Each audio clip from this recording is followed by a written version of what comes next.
noches, bienvenidos a su programa. Es un gusto poderlos acompañar en este análisis con Julio Talamonti. ¿Cómo estás, Julio? Buenas noches. Sandy, muy buena noche también para ti, para usted en casa. Ya hoy es viernes, pero los temas son por demás impactantes como todos los días. Por supuesto, hablaremos en nuestro primer análisis de seguridad nacional. Excelente, hagámoslo, Sandy, ¿Te parece si entramos entonces de lleno con la información? Porque, por cierto, las capturas de presuntos pandilleros salvadoreños continúan. Y según las fuerzas de seguridad, este fenómeno ha incrementado desde mediados de julio, derivado de las políticas que ha implementado El Salvador.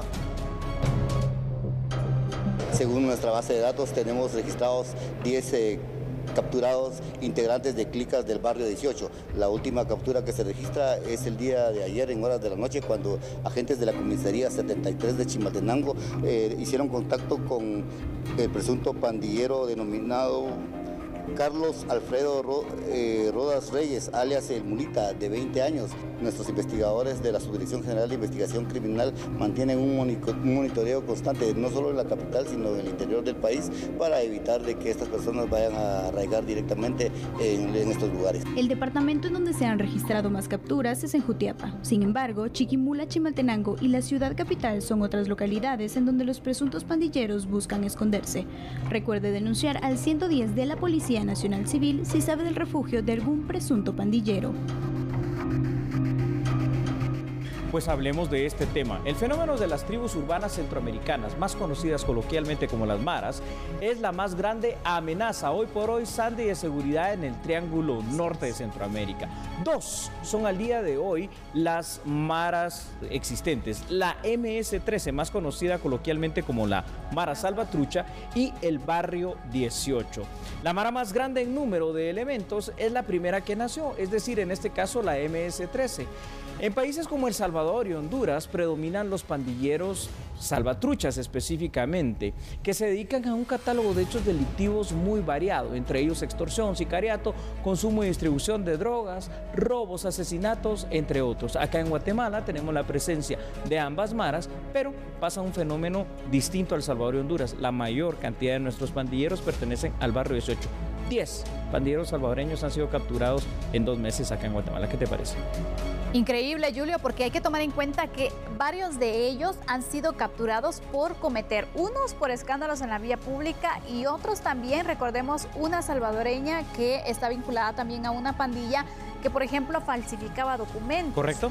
Otros que se dirigían en un transporte público con armas y que presuntamente le iban a dar muerte al piloto de la unidad. Es decir, varios están aquí y por lo visto, por lo que se sabe con estas capturas, entonces ya están operando en nuestro país. Tienes razón. Yo quiero comentar una situación, es decir, 10 son los que se han capturado, pero seguramente hay muchos más. Ha de haber inclusive una cifra desconocida de pandilleros de origen de otro país, de El Salvador, probablemente la mayoría de ellos, que están acá en Guatemala. Sin embargo, todavía no parecen ser tantos si consideramos un hecho muy importante. La política de seguridad, en este caso del presidente salvadoreño Nayib Bukele, que se llama control territorial, que está siendo bastante dura en el combate frontal a las maras, pues puede provocar, eso sí habría que esperarlo, en un tiempo pues más corto que largo, probablemente un éxodo masivo de estos pandilleros huyendo de esa política de restricciones de El Salvador, buena para ellos, pero probablemente un poco mala para nosotros. Por supuesto, tenemos repercusiones, ya las estamos teniendo de hecho. Así es. Y hay que mencionar algo también, por ejemplo, cuando se dio a conocer este plan de El Salvador, también la alerta se tuvo que encender y los operativos o las medidas de seguridad se debieron tomar, pero hay que comprender algo también. Dime. A veces es complicado cuando decimos hay que reforzar las fronteras. Bueno, se pueden estar reforzando. Pero ¿se estarán reforzando o no? Es la pregunta y te la lanzo a ti. Pero parte de ello, ¿qué hacemos con todos los puntos ciegos, los pasos ciegos que existen, que son varios en las distintas fronteras entre Guatemala y El Salvador? Entonces, ¿qué hacemos? Porque obviamente muy difícil. Pandilleros no van a entrar normalmente por la puerta grande, es decir, por las fronteras. Muy difícil. Obviamente no van a entrar, digamos, documentados. Mire, aquí estoy yo. soy alias el X de X pandilla y vengo a delinquir a su territorio. No, lo hacen de una manera, como tú dices, por los puntos ciegos, de forma ilegal, invisible. Y recordemos una cuestión que ya tú nos vas a ampliar. El fenómeno de las maras, por ejemplo, como crimen organizado, es un fenómeno transnacional. ¿Qué significa eso? Precisamente lo que tú dijiste, las fronteras físicas como tal no las reconocen y pasan por esa cantidad de más de 40 puntos ciegos que nosotros tenemos en esa extensa frontera entre lo que es Honduras y El Salvador, Sandy. Por supuesto. ¿Y qué te parece si de lleno vamos con estos datos? De una vez, excelente. Y mostramos entonces, porque las autoridades guatemaltecas de seguridad reportan que desde el pasado mes de julio a la presente fecha cuentan con un reporte oficial de 10 pandilleros salvadoreños capturados en Guatemala. Puede existir una cifra negra desconocida de otros pandilleros de origen salvadoreño o incluso hondureño que se encuentran actualmente en territorio guatemalteco, pero no se conoce. Este fenómeno de las maras es transnacional, es decir, los pandilleros no se ven limitados en su actuar por las fronteras. La principal amenaza de seguridad para Guatemala y el Triángulo Norte debe ser combatida con dureza, pero además debe pensarse en la prevención. Y por eso también vemos como positivo el acercamiento que ya está teniendo el presidente de El Salvador, Nayib Bukele, con el presidente electo de la República de Guatemala, Alejandro Yamatei, por ejemplo. Hoy precisamente sostuvieron una primera reunión. Esto es altamente positivo porque así como el crimen, Sandy, es organizado porque tiene esta estructura, y el fenómeno de las maras y pandillas es perfecto porque hay una estructura lineal jerárquico en el cual no se puede fallar, y por eso son tan efectivos, eficientes y eficaces. Creo que los estados centroamericanos más afectados, Honduras, Guatemala y El Salvador, tienen que actuar de manera conjunta en contra de ellos. Ya Estados Unidos, con el tema del presidente Trump, declaró a la MS-13 allá en territorio estadounidense como una amenaza de seguridad nacional para ellos. Falta aliarnos también a México para entonces así hacer un gran bloque que combata, que prevenga y que persiga y sancione también penalmente a estos pandilleros. Y para terminar con el análisis, Julio, hay una situación que también hay que tener mucho cuidado. Bueno, están ingresando estos pandilleros. ¿Qué tanto puede darse también una pelea de territorio en nuestra Guatemala? No lo dudes, porque para quienes no lo saben, es decir, esto es por concepción, ya vamos a concluir el análisis por cuestión de tiempo, por concepción propia de las maras, la idiosincrasia de ellos. Cuando nace la MS-13 y después surge el barrio 18 en los suburbios de Los Ángeles, ellos se convirtieron en ese momento en enemigos a muerte, es decir, principal enemigo de un salvatrucha es un 18 y viceversa. Pero la mara tiene también otra situación, la mara es muy territorial. El combate y la lucha por el control de territorio para lo que tú decías, extorsión, sicariato, distribución de droga, entre otras cosas, es muy fuerte. La lucha de que empezó en los suburbios de Los Ángeles se trasladó a Centroamérica y hoy por hoy eso es una guerra asimétrica de cuarta generación, como le llamamos en materia de seguridad, donde lamentablemente esa lucha a muerte entre ellos, en medio encontramos a la población civil. Por supuesto, y eso se puede enmarcar aún más porque varios de esos pandilleros rivales están viniendo a nuestro país. No sabemos cuáles son los planes, porque obviamente una pandilla no va a querer que si ellos vienen vayan a querer gobernar lo que ellos ya tienen conquistado, por decirlo así. Correcto. Entonces van a tener que imponerse y buscar la manera de decir, bueno, aquí el que manda soy yo.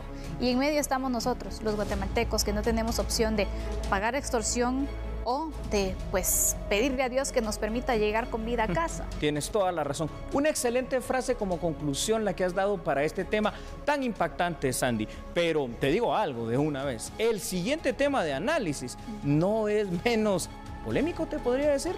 Por supuesto, danos un adelanto antes de irnos a la pausa. Con mucho gusto. Hoy una conferencia de prensa, fíjense ustedes, televidentes, el Tribunal Supremo Electoral, Sandy, dice que el voto en el extranjero estuvo bien. Yo le pondría algún epíteto, bien que, ya lo analizaremos. Vamos a una pausa. Cuando regresemos a este tema, por favor, siga con nosotros. No cambies, somos a la medida.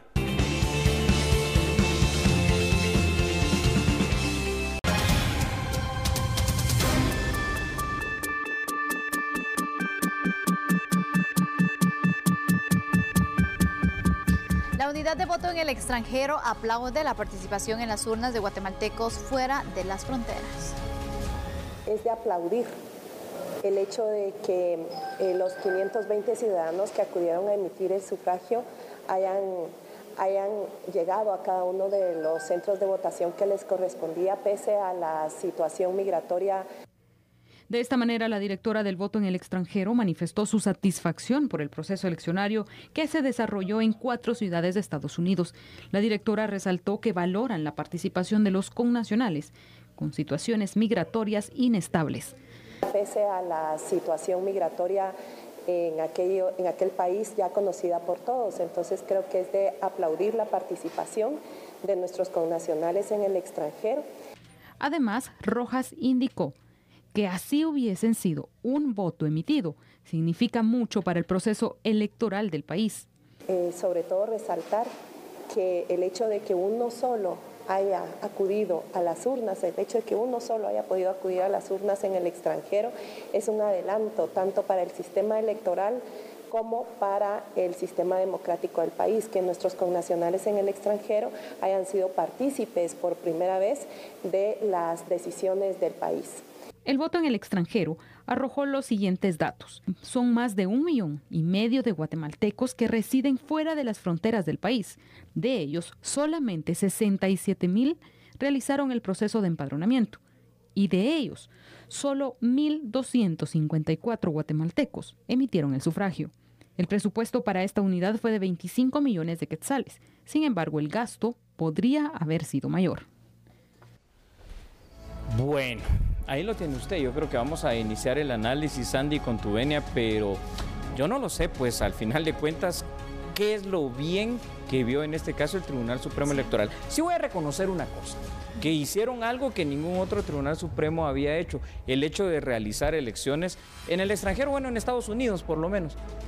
Pero es que el resultado fue un fiasco, Sandy, honestamente. Y las estadísticas lo apuntan, es que eso es lo que marcan especialmente, el 1% de guatemaltecos que se encuentran fuera de nuestro país. Bueno, hablemos que estaban empadronados en Estados Unidos, en las 4 ciudades, y solo el 1% llegó del total de empadronados. Bueno. Eso deja mucho que desear. Así es, pero ¿te parece, Sandy, si visualizamos unos datos con nuestros televidentes allá en casa? El artículo 21 de la Declaración Universal de los Derechos Humanos dice que toda persona tiene derecho a participar en el gobierno de su país, directamente o por medio de representantes libremente escogidos a través del voto. Ahora escuche usted, artículo 136 constitucional, a los deberes y los derechos políticos de los guatemaltecos. Aquí hay una situación muy importante cuando dice que el derecho a elegir y ser electo es precisamente eso, una atribución que nosotros precisamente tenemos. Aunque no exista un censo real en este instante de cuántos guatemaltecos viven en Estados Unidos, particularmente para este caso, de todos es conocido que después de la colonia mexicana, la mayor cantidad de latinos en ese país no son ni cubanos, no son ni dominicanos, ni puertorriqueños, son guatemaltecos. Es más, en cifras estimativas, alrededor de más de 3 millones de guatemaltecos y quizás hasta acercándose más a los 4 que a esos 3. Imagínate tú, no solo de guatemaltecos que nacieron aquí en Guatemala y están allá, sino de hijos de guatemaltecos, pero que su origen es guatemalteco porque sus padres así lo son, que ya nacieron en territorio estadounidense. Y si a todo esto lograste nada más 63,000 empadronados y el voto del porcentaje que tú diste, bueno, no lo sé, Sandy. Y mira, en algunas cosas estoy de acuerdo con la jefa de la unidad del voto en el extranjero, en decir, bueno, con una persona que ha llegado, porque era la primera vez que se desarrolla este proceso, obviamente toda la logística que se llevó a cabo valía la pena entonces, pero también es necesario que puedan encontrar qué debilidades existieron para las cuales tuvieron este resultado, el 1%. Quiero aprovechar lo que tú estás diciendo, Sandy, para lo siguiente. Está bien, digamos que veamos eso como positivo, pero escuche usted, esto costó 25 millones. Estamos hablando en este caso de quetzales y el resultado fue magro. ¿Me podrías apoyar con otros datos que son bastante interesantes? Claro que sí. Sí, Sandy. Señalemos entonces esto. Aunque el Tribunal Supremo Electoral considera que el voto en el extranjero implementado por primera vez únicamente en 4 ciudades de Estados Unidos fue un éxito, esto es discutible, por supuesto. Ya le mostramos también nuestros argumentos.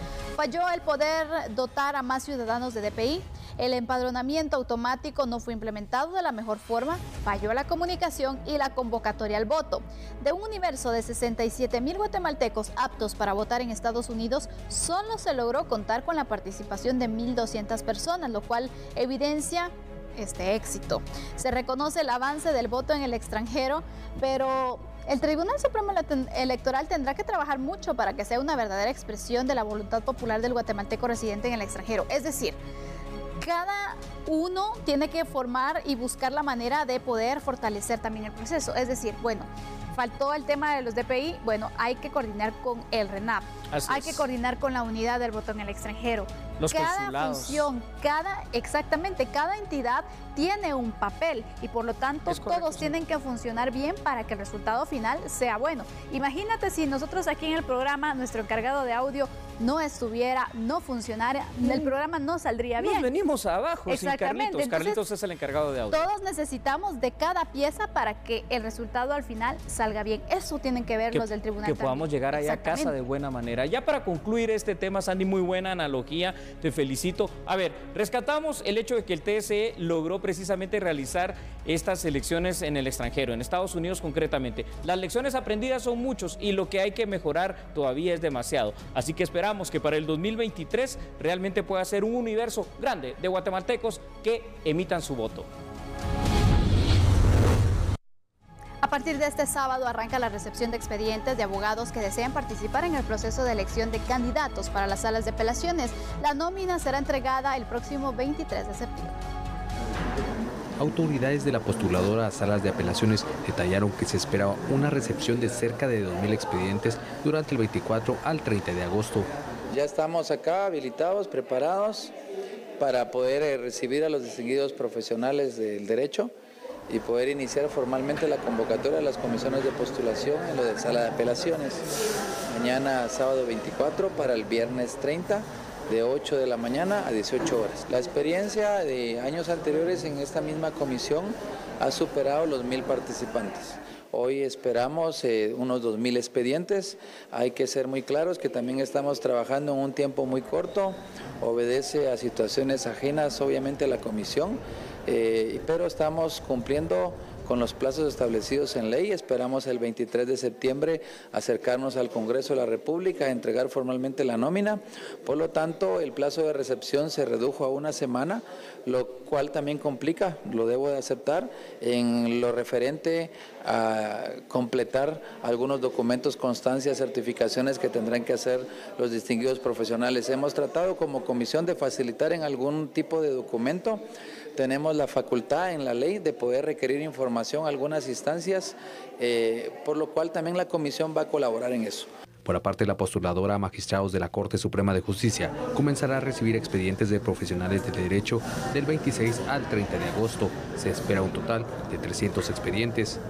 Para apoyar a aspirantes, tanto la Corte de Constitucionalidad como el Colegio de Abogados ampliaron sus horarios de atención para la extensión de constancias, mientras que el Consejo de la Carrera Judicial otorgó un permiso especial con goce de salario para jueces y magistrados que deseen participar en el proceso.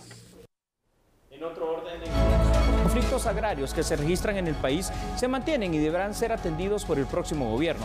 Así lo resaltaron en este día las autoridades de la Secretaría de Asuntos Agrarios. Son 1.453 casos en cola y los que solucionamos nosotros somos 500, entonces si restamos 500, 1.400, son alrededor de 900 casos. A tu pregunta concreta, esa sería la respuesta concreta, quedan 1.453 menos 500, como 900 casos. Eso sería lo que es la cola que tú dices, la entrada y salida. La que se estaría, por decirlo así, la que se mantiene. Esta es una tendencia que se mantiene año tras año, que es lo que les explicaba, como el control de la natalidad. Nace uno y muere uno, muere un conflicto y nace otro conflicto. Entonces, esto, no sé si me estoy explicando, esa es tu pregunta concreta. Claro, y las principales causas que se mantienen. Las principales causas de conflictos, les quiero decir que es en primer lugar, lo que es la disputa de derechos de la tierra. En segundo lugar, lo que es la regularización o la certeza jurídica, que era tu pregunta. Y en tercer lugar, tenemos lo que es la ocupación. Y en el último lugar, lo que son los límites territoriales. ¿Los departamentos más conflictivos? Nevá, ¿verdad? Nevá, Quiché, lo que es Amenito Petén, lo que es Huehuetenango, lo que es la Franja Transversal del Norte en Chisec, lo que es el Estor. Son áreas conflictivas.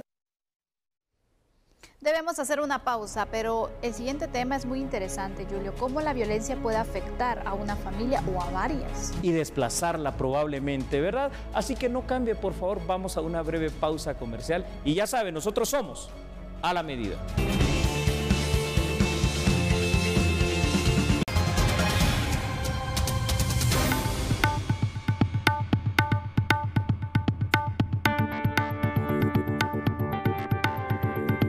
Guatemala contará con un informe estadístico oficial sobre la situación de desplazados dentro y fuera del país a causa de la violencia. Actualmente Guatemala ocupa las cifras más bajas del Triángulo Norte de Centroamérica. De acuerdo con los primeros monitoreos, en el Triángulo Norte de Centroamérica, Honduras y El Salvador ocupan los primeros lugares de desplazamiento de personas a causa de situaciones violentas. Actualmente Guatemala no cuenta con un dato estadístico oficial, pero se trabaja en la consolidación de los datos a nivel país para que las autoridades utilicen estrategias para el abordaje de este problema. Según los principios rectores de Naciones Unidas, pero también tomando la Convención de Cartagena más 30, a la cual Guatemala es parte, habla que un desplazado forzado interno es aquella persona que por causas mayores o por tener un temor fundado se está moviendo, lo deja todo porque hay un miedo que lo está provocando. Existen 4 principales factores que motivan a una persona a desplazarse de su entorno: las guerras, los desastres naturales, los megaproyectos sin consultas populares y la violencia. En este último se enfocan los estudios de este fenómeno social. El que nosotros como Cristosal nos interesa es el de violencia generalizada. Es toda aquella persona que se ve amenazada y tiene que irse por algún actor particular que puede ser, podría ser alguien de la familia, podría ser la pandilla, podría ser narcotráfico, podría ser un actor político con poder, podrían ser distintas personas o actores que están provocando ese miedo y la persona por miedo lo deja todo. ¿Por qué nos interesa como Cristosal visibilizar esto? Porque es el tema, es la causa del desplazamiento que menos se habla en Guatemala. Amenazas, ser testigo de un hecho violento, agresiones sexuales, despojo de propiedades, peligro de secuestro, extorsiones o reclutamiento de pandillas son algunos de los factores que encuadran en las causas de desplazamiento a causa de la violencia. Bueno, un tema bastante interesante para análisis, así que el fenómeno del desplazamiento humano por causas de violencia, déjeme decirle que es un fenómeno social que afecta a varios países del mundo. Si no, vea lo que pasa, por ejemplo, allá en Siria. Y en Guatemala este no es un fenómeno nuevo. Inició realmente de una manera fuerte en la década de los años 80 del siglo XX, cuando muchos guatemaltecos, huyendo de la violencia que fue generada por el conflicto armado interno, salieron de sus comunidades hacia la ciudad capital. En esa misma época, otras personas, como usted bien sabe, huyeron a otros países, particularmente en este caso a México, no por la cercanía con ellos. En realidad, cuando hablamos de los refugiados, esto vemos que ha pasado durante toda nuestra historia. En ese mismo contexto inició el fenómeno de la migración hacia los Estados Unidos en busca del denominado en aquel momento sueño americano y sobre todo en búsqueda del tema de seguridad. Y en este momento, pues una vez más, vemos, Sandy, cómo el fenómeno del desplazamiento humano se da no solo por la falta de oportunidades de empleo y pobreza, sino que también por el tema de seguridad. Te digo algo, hay lugares, colonias completas, por ejemplo en lugares de zona 18, ¿verdad?, muy específicos, o en zona 24 Canalitos, que han dejado literalmente las familias sus casas por huir de la violencia.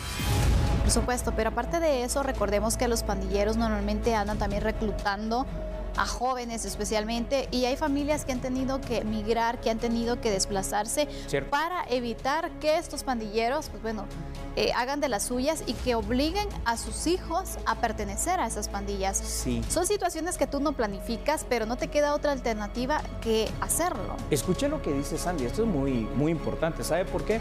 Porque ya pasó, hay un caso documentado y el programa Amigo y Hermano Expedientes de Canal 3 pasó hace 3 años el caso de un niño, Ángel se llamaba, un niño de 12, 13 años de origen nicaragüense que vivía en el barrio San Antonio, en la zona 6. Cuando la MS-13 le dice, te queremos para la Mara, y él dice, no, entonces terminan tirándolo de un puente, en este caso el puente del incienso, y termina falleciendo. Es que eso es lo peligroso. Por supuesto, entonces es algo que los padres obviamente no quieren resguardar a sus hijos. Algunos migran a otros departamentos, otros buscan el sueño americano, y sabemos que hay quienes también en ese intento pierden la vida, pasan tantos vejámenes. Entonces te preguntas, al final todo esto provocado por la inseguridad, por la violencia, por el asedio de las pandillas. Exactamente, es que hoy por hoy eso es lo que tenemos que entender precisamente, Sandy. Es decir, tenemos muchos fenómenos delictivos en Guatemala, vinculados al narcotráfico, vinculados a otro tipo de violencia, pero las pandillas son las que nos tienen de rodillas. Te puedo pedir ya casi para ir cadenciando este tema,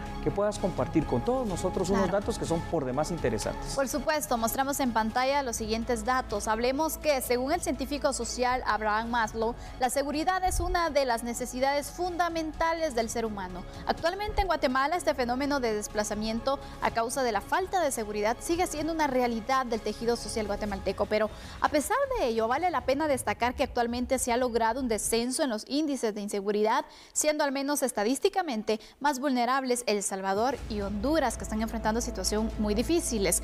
A pesar de ello, el Estado guatemalteco y la sociedad en general debemos también trabajar en una cultura de paz, en prevención del delito y del combate también al fenómeno de la inseguridad. Yo le agregaría algo muy importante. Dime, Sandy, por favor. Reforzar la comunicación entre la familia, porque a veces sabemos que hay jóvenes que están siendo, pues, amenazados por pandilleros, y por no tener la confianza con los padres, a lo mejor no da ni siquiera chance de irse del lugar. Y para terminar, me quiero quedar complementando tu mensaje final.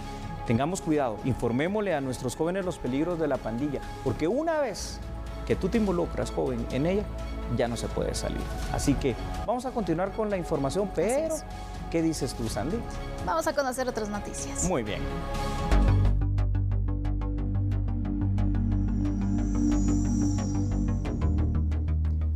El diputado Roberto Villate llegó a Torre de Tribunales para resolver su situación en primera declaración por un caso de financiamiento electoral ilícito. 4 años después de la campaña electoral del 2015, en un juzgado de lo penal se discute la posibilidad que el exsecretario del extinto partido político Libertad Democrática Renovada Líder y actual diputado Roberto Villate quede sujeto a una investigación penal por 21 millones de quetzales que no reportó la agrupación política en el 2015.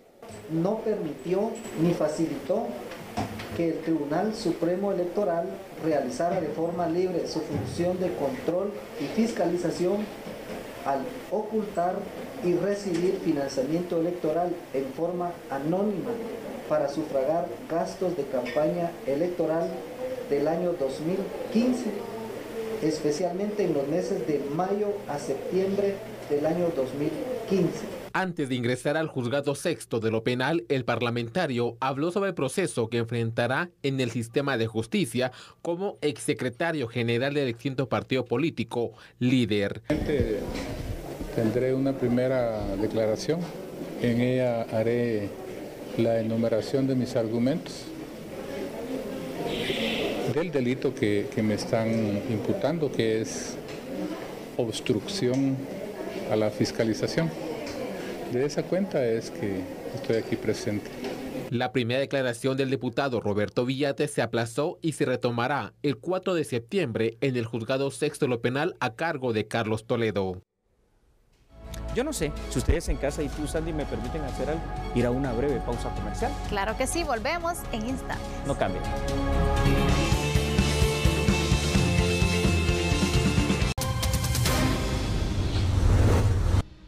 Gracias por continuar en sintonía de A la Medida. Representantes legales de pobladores de la comunidad Laguna Larga en Petén solicitaron al Poder Ejecutivo la concesión de tierras para unas 450 personas que habitan actualmente en la línea fronteriza entre Guatemala y México. Los pobladores de la comunidad Laguna Larga fueron desalojados el 2 de junio del 2017 y desde entonces 111 familias viven en un campamento improvisado en la línea fronteriza entre Guatemala y México. Este viernes, sus representantes legales acudieron al organismo ejecutivo para solicitar la gestión de las tierras, ya que argumentan que no es adecuado el lugar en donde actualmente se encuentran. También solicitaron volver temporalmente al lugar de donde fueron desalojados, en lo que les ceden un espacio adecuado. La última comunicación que tuvimos con COPRED y que tenemos por escrito lo que se manifiesta es que el Estado va a continuar buscando otras ofertas que hacerle o propuestas que hacerle a la comunidad. Es decir, la propuesta del Estado es que va a continuar buscando una finca que sea adecuada para la comunidad Laguna Larga. El planteamiento de la comunidad Laguna Larga es que previamente y en forma provisional, por la crisis humanitaria en que viven, se les permita retornar a sus casas, aun cuando están destruidas, ellos trabajarían para reconstruirlas y volver a tener un techo digno y un plan de desarrollo que ellos ya mismos se habían gestionado. En su momento se les ofreció un espacio en Poptún, pero este fue rechazado por la comunidad bajo el argumento que no poseía ciertas características. Una finca donde había bosque, donde habían ríos, que era fértil, pero en la verificación no existían los ríos, no existía el bosque y era una finca ganadera, cuando se le estaba otorgando o prometiendo a una comunidad eminentemente agrícola. Y el vicepresidente de la República, Jafet Cabrera, participó en la edición número 17 de la Cumbre de Tuxtla. En esta ocasión se desarrolló en San Pedro Sula, Honduras. San Pedro Sula, Honduras, es la sede de la reunión número 17 de presidentes y jefes de Estado de Tuxtla, la cual busca fomentar el diálogo y la cooperación regional. A esta ciudad arribó el vicepresidente de la República, Jafet Cabrera, acompañado de la ministra de Relaciones Exteriores, Sandra Jovel Polanco. El objetivo de esta reunión es someter a discusión temas que puedan tener soluciones conjuntas entre los países miembros como Guatemala, El Salvador, Costa Rica, Honduras, Nicaragua, Panamá, Colombia, México y República Dominicana. Esta cita de mandatarios y jefes de Estado tiene espacio cada 2 años. El Ministerio de Educación instaló una mesa para dar seguimiento a los maestros que no recibieron certificado del Registro Nacional de Agresores Sexuales denominado RENASS. Vea la información en A la Medida. Según el Refugio de la Niñez, son 23 maestros que figuran dentro del listado de agresores sexuales durante el 2019. Ante estos datos, el ministro de Educación, Óscar Hugo López, señaló que la cartera, por medio de una mesa de investigación, ha dado seguimiento a dichos casos. Estamos viendo los casos. Hay una comisión, como usted bien lo plantea. En este momento no tengo el dato de la situación individual de ellos, pero lo que hacemos, como lo repito nuevamente, por acción inmediata, es trasladar a esta gente a funciones administrativas, en tanto se continúa con la investigación. Entonces, lo más adecuado para nosotros es eso, para evitar también riesgos con la población afectada. Entonces, si no han sido trasladados, yo daré la orden inmediatamente para que los ubiquen en función administrativa. A inicios del 2019, el Mineduc tuvo conocimiento de más de 30 casos sobre agresores sexuales. Este año, a inicio del año, tuvimos 31 casos. Algunos de esos casos ya habían sido procesados en los juzgados correspondientes. Algunos ya estaban más de la mitad cumpliendo condenas. Obviamente eso es lo que necesitamos, que la gente sea procesada por los actos que comete.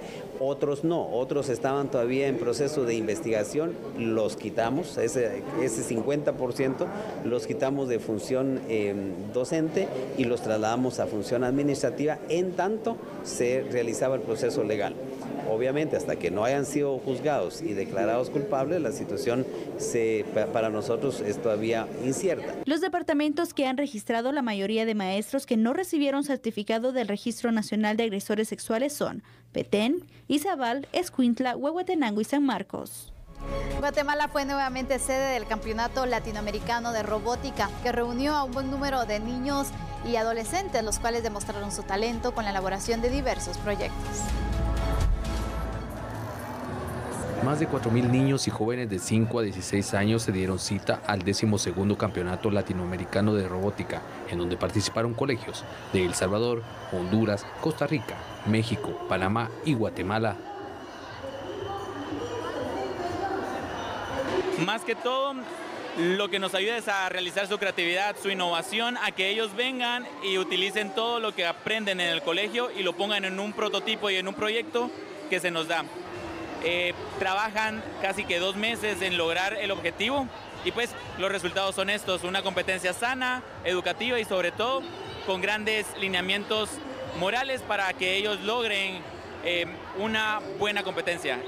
Yo hago que el carro dé una vuelta, la última vuelta y... ¿Qué significa desarrollar este tipo de proyectos? porque es muy divertido y mucho trabajo en equipo. Pues me imagino que es una oportunidad para los niños, para su futuro, para que, digamos, aprendan a construir, digamos, sus propias máquinas. Pues fíjate que este proyecto ya aproximadamente como un mes para preparar a los chicos, que es integral, no solo únicamente se trabaja lo que es mecanismo, sino también electrónica. Los chicos aprenden a utilizar lo que llamamos galleta para programar luces intermitentes. Coméntame, feliz de que tu proyecto ha funcionado. Sí, gracias. Estoy muy emocionada porque nos costó mucho hacer este trabajo y nos esforzamos mucho. El trabajo, varios meses de trabajo y ven que ha dado resultados. Sí. Y este fue parte del ambiente que se vivió acá en este evento que reunió a colegios de distintos países. Pero sobre todo, aparte de desarrollar proyectos de robótica, lo que se fomenta es el trabajo en equipo. Con imágenes de José Luis de León, reportó Daniel Collín. Yo quiero despedirme en esta noche de la siguiente forma. Sandy, por unos días no te vamos a tener, pero quiero felicitarte porque es una beca de estudio que vas a realizar. Tampoco crea que es tanto tiempo, ya va a estar de regreso con nosotros. Felicitaciones por eso. Gracias, Julia. Muy emocionada, los dejaré por unos días a disfrutar un intercambio cultural en Japón, así que estaremos activos también en redes sociales para que ustedes compartan y sepan un poco acerca de este viaje. Así que los veo en unos días. Feliz noche. Arigato para ti. Feliz noche. Le llevamos la información con un análisis profundo y eficaz. Noticias de una forma diferente. Sandy Monroy y Julio Talamonti en A la Medida.